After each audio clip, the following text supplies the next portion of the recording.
I ran for this office in 2015 because I believed that we needed to have a new vision for how we looked at our criminal justice system and the drivers of violence in our community.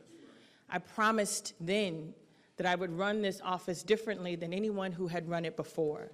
I promised then that I would look at how we used our system related to low-level offenders and focus our attention on the violence that plagues so many communities. Chicago has stood out for years for the level of violence that we have. We're not like our peers in New York or Los Angeles. When I keep hearing the narrative that somehow Chicago all of a sudden has a new reputation in the country, I am torn by the fact that we still have a reputation of too many young people dying in our streets. I've spent the last 2.5 years of my term working on reform issues from top to bottom. We are the only prosecutor's office in the country who has every piece of data that we have available to the public to see. So that when I say that we treat people the same, people have the ability to go into a computer system and compare cases from 2019 to 2011. That it's not just a matter of my word or selective choosing of who we want to ask how my office runs. The data is there and available for everyone to see. I have said repeatedly that we have to fix the history in this city or in this county related to wrongful convictions. I have spent the last 2.5 years dedicated to a conviction integrity unit that has vacated over 83 convictions. 83.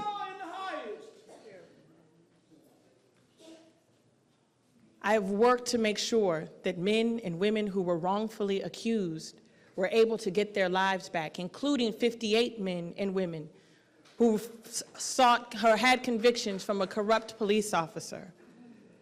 I have worked around marijuana reform. I have publicly stated that I supported legalization and that I would work tirelessly to make sure that anyone with a marijuana conviction would have that conviction vacated, not on their petition, but on mine.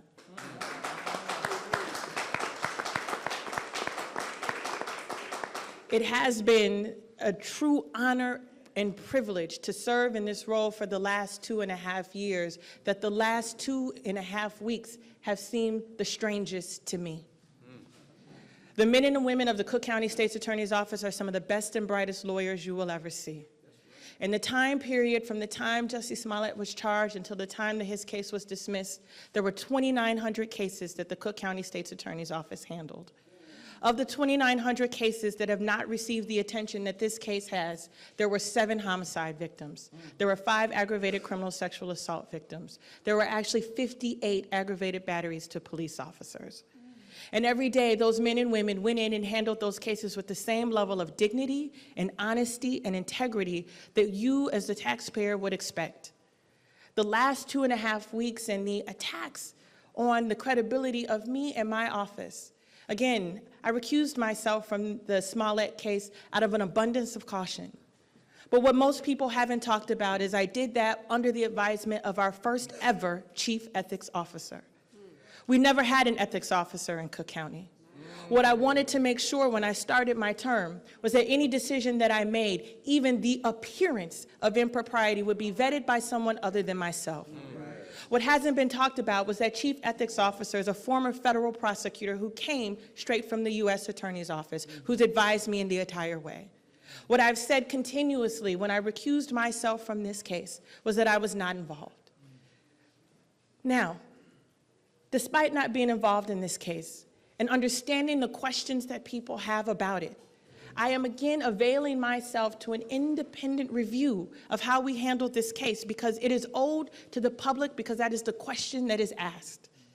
But I will also say that our office over the course of the last 2.5 years has used diversion or deferred prosecution with great frequency. When people say to me that this appears that you are doing something for someone who is of privilege, I say to you, look at the 5,900 other people who have not had that same privilege. I cannot run an office that is driven by anger and public sentiment. I must run an office that looks at the facts, the evidence, and the law on every case. That is my responsibility. When I look back at how we have wrongful convictions and the circumstances around them, and some that were heightened of media attention and others that were not. I cannot put ourselves in the position of being driven by public. We must be driven by the facts, the evidence, and the law always. And so I will say to you, I am honored and privileged to serve in this role. I am undaunted by the events of the last 2 weeks. I am committed to serving my term, and should the people have me, continuing forward. I believe that this has sparked a reason for us to have a conversation about where we really stand on criminal justice reform. What we really believe when we talk about the rhetoric of a broken system and fixing it. It means that you have to have fidelity to that. And the efforts that I've had on criminal justice reform that were once celebrated by many in this county that are now being attacked because of one case and one celebrity, I think we have to ask ourselves, what is this really about? I've been asking myself for the last 2 weeks, what is this really about? And as someone who has lived in this city, who came up from the projects of this city to serve as the first African-American woman in this role, it is disheartening to me and to the women and men for whom I represent that there is not a place I go that I don't represent for Cabrini. That's right. That when we get in these positions, that somehow goalposts change. That's right. We know that. Somehow when you do the best, and that you put our office on national standards, there are people watching what we're doing in Cook County around criminal justice reform, and yet. So I will tell you that this is personal. It's personal. I stand with our partners in law enforcement every day. I have never, will never, speak ill of our partners in this work. I cannot work on crime without working with our men and women in law enforcement, in the Chicago Police Department and our suburban partners. I believe in their ability to do good work. I support them, always have. And even though there are challenges between any relationship, you have never seen the Cook County State's Attorney stand in any podium, stand in any room, and disrespect or disregard any of those partners. And I think the